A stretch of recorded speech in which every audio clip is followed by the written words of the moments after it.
कक्षा 9 के विद्यार्थी ध्यान दें।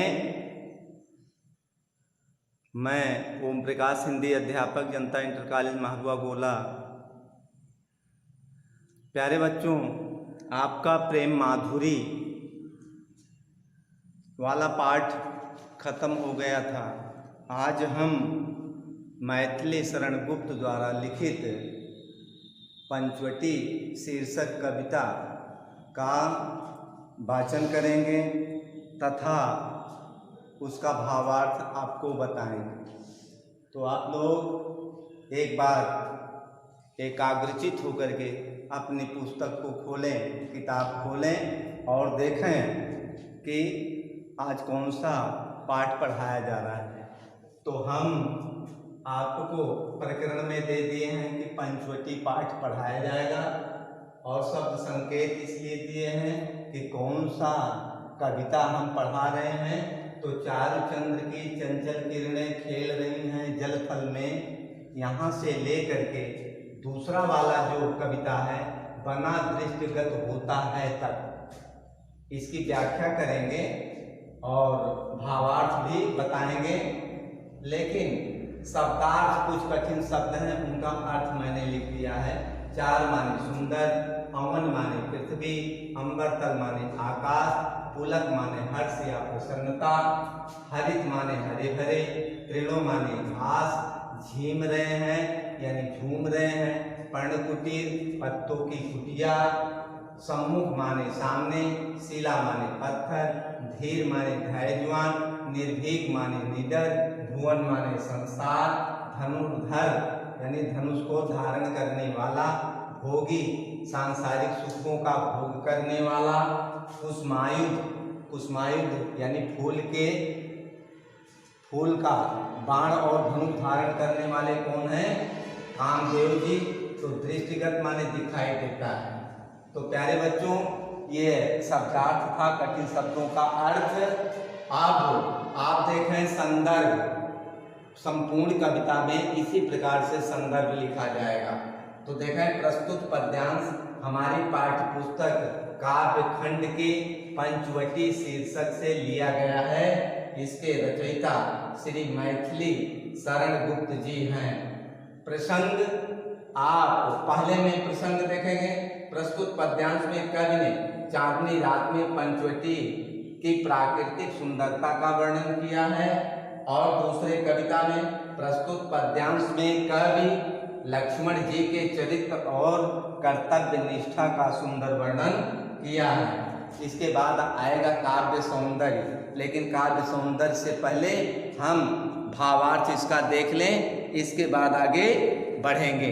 तो प्यारे बच्चों, किताब में देखें, चारु चंद्र की चंचल किरणें खेल रही हैं जल थल में, स्वच्छ चांदनी बिछी हुई है अवन और अंबर तल में, पुलक प्रकट करती है धरती, हरित तृणों की नोकों से मानो झीम रहे हैं तरु भी मंद पवन के झोंकों से। एक बार फिर, चारु चंद्र की चंचल किरणें खेल रही हैं जल थल में, स्वच्छ चांदनी बिछी हुई है अवन और अंबर तल में, पुलक प्रकट करती है धरती, हरित तृणों की नोकों से मानो झीम रहे हैं तरु भी मंद पवन के झोंकों से।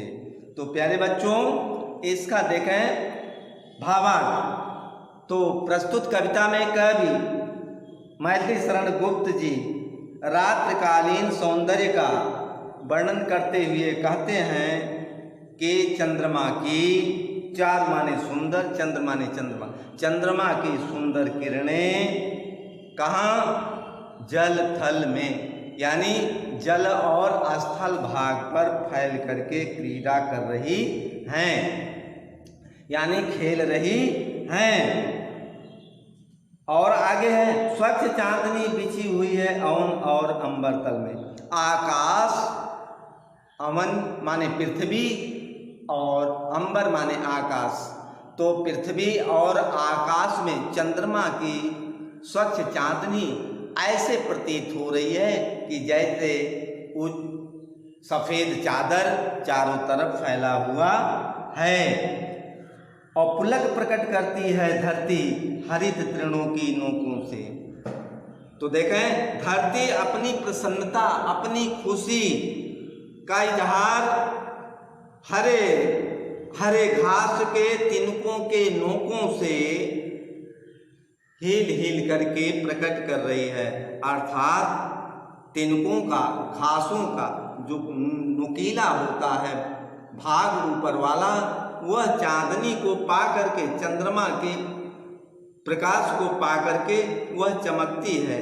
और उसी चमक के कारण ऐसा प्रतीत हो रहा है, ऐसा मालूम हो रहा है कि जैसे पृथ्वी भी अपनी प्रसन्नता, अपनी खुशी व्यक्त कर रही है। मानो झूम रहे हैं तरु मंद पवन के झोंकों। वृक्ष भी ऐसा लग रहा है, दिखाई पड़ रहा है कि मंद मंद सुगंधित वायु के झोंकों में झूमते हुए प्रतीत हो रहे हैं। यानी हवा का जो सुगंधित वायु धीरे धीरे बह रहा है, वह भी इस प्रकार से लग रहा है जैसे वृक्ष हिल करके, झूम करके अपनी प्रसन्नता व्यक्त कर रही हैं।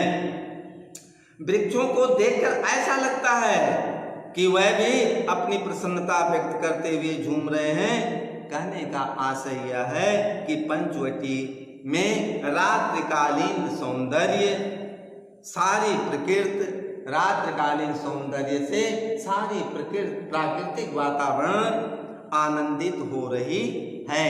एक बात फिर देखें प्यारे बच्चों, गुप्त जी कहते हैं कि रात्रिकालीन सौंदर्य का वर्णन करते हुए ऐसा लग रहा है कि सुंदर चंद्रमा की चंचल किरणें जल और आकाश में सभी स्थानों पर क्रीड़ा करती हुई दिखाई पड़ रही हैं, खेलवाड़ करते हुए, खेलते हुए दिखाई पड़ रही हैं। धरती यानी पृथ्वी से और आकाश तक चंद्रमा की स्वच्छ चांदनी ऐसे फैली हुई है, स्वच्छ चांदनी बिछी हुई है। और अंबर तल में पृथ्वी और आकाश में चंद्रमा की स्वच्छ चांदनी ऐसे फैली हुई है जैसे धरती और आकाश पर कोई सफेद चादर चंद्रमा के प्रकाश रूपी चादर को फैलाया हुआ है या बिछी हुई है। पुलक प्रकट करती है धरती हरित तृणों की नोकों से। धरती अपनी प्रसन्नता, अपनी खुशी, अपना हर्ष हरे भरे घास के तिनकों के कोनों के माध्यम से, तिनकों के माध्यम से हिला करके, हिल हिल करके अपनी प्रसन्नता व्यक्त कर रही है। अर्थात तिनकों की नोक चांदनी के प्रकाश से प्रकाशित होते हुए ऐसे दिखाई पड़ती है कि जैसे पृथ्वी भी अपनी प्रसन्नता, अपनी खुशी व्यक्त कर रही है। मानो झूम रहे हैं तरवे मंद पवन के झोंकों से। वृक्ष भी मंद मंद यानी धीरे धीरे सुगंधित वायु के झोंकों से झूमते हुए ऐसे लग रहे हैं, ऐसे प्रतीत हो रहे हैं, ऐसे दिखाई पड़ रहे हैं कि जैसे वृक्षों को देखकर ऐसा लगता है कि जैसे वृक्ष भी अपनी प्रसन्नता झूमते हुए कर रहे हैं। कहने का आशय यह है, पंचवटी में रात्रिकालीन सौंदर्य इस प्रकार से दिखाई पड़ रहा है कि जैसे चारों तरफ का वातावरण एकदम आनंदित हो रहा है। अगला है बच्चों, देखें, पंचवटी की छाया में सुंदर पर्ण कुटीर बना, उसके सम्मुख स्वच्छ शिला पर धीर वीर निर्भीक मना। जाग रहा यह कौन धनुर्धर, जबकि भुवन भर सोता है। भोगी कुसुमायुध योगी सा बना दृष्टिगत होता है। गुप्त जी कहते हैं कि पंचवटी की यानी पंचवटी, पंच माने पांच, वट माने बरगद, 5 बरगद के वृक्षों के नीचे सुंदर पत्तों की कुटिया बनी हुई है। सुंदर पर्ण कुटीर बना यानी 5 बरगद के वृक्षों के नीचे के छाया में सुंदर पत्ते की कुटिया बनी हुई है। उसके सम्मुख स्वच्छ शिला पर, उस कुटिया के सामने स्वच्छ एवं साफ शिला पर, पत्थर पर कोई धैर्यवान, वीर और निर्भीक मना धैर्यवान, बहादुर वीर और निडरता के साथ बैठा हुआ है। और क्या है, जाग रहा यह कौन धनुर्धर, यानी कि ऐसा कौन सा व्यक्ति है जो अपने हाथों में धनुष को धारण किया हुआ है, जबकि भुवन भर सोता है, जब सारा संसार सो रहा है, परंतु यह धनुषधारी वीर व्यक्ति जो इतनी रात्र में क्यों जाग रहा है, यह कौन हो सकता है। उस भोगी कुसुमायुध सा बना दृष्टिगत होता है, उसके रूप और सौंदर्य को और तन्मयता, लगनशीलता को देखकर ऐसा प्रतीत होता है मानो सांसारिक सुखों में लिप्त, सांसारिक सुखों का भोग करने वाला अर्थात कामदेव जी स्वयं मनुष्य का भेष धारण करके इस पत्थर पर बैठे हुए हैं, इस शिला पर बैठे हुए हैं। एक बार फिर देखें, पंचवटी की छाया में सुंदर पर्ण कुटीर बना। गुप्त जी कहते हैं कि 5 बरगद के वृक्षों के नीचे सुंदर पत्ते की कुटिया बनी हुई है और उसके सम्मुख उस कुटिया के सामने स्वच्छ शिला पर, यानी स्वच्छ और साफ पत्थर के शिला पर धीर वीर निर्भीक बना ये धैर्यवान व्यक्ति, ये बहादुर व्यक्ति, ये निडर व्यक्ति बैठा हुआ है। और जाग रहा यह कौन धनुर्धर, जिसने अपने हाथों में धनुष बाण को भी धारण किया हुआ है। पूरा जब और ऐसे रात्रिकालीन में जब सारा संसार सोया हुआ है, सारे संसार के लोग अपने अपने घरों में अपने अपने बिस्तर पर सोए हुए हैं, तो यह कैसा व्यक्ति है, कौन सा व्यक्ति है जो धनुष को धारण करके जाग रहा है। फिर आगे कवि कहता है कि उस व्यक्ति के भोगी कुसुमायुध योगी सा बना दृष्टिगत होता है, यानी उसके रूप सौंदर्य और तन्मयता को, लगनशीलता को, कर्तव्य निष्ठा को देख करके ऐसा प्रतीत होता है कि मानो सांसारिक सुखों का भोग करने वाला, सांसारिक सुखों का भोग करते हुए कामदेव जी स्वयं मनुष्य के शरीर को धारण करके इस स्वच्छ शिला पर बैठे हुए दिखाई पड़ रहे हैं।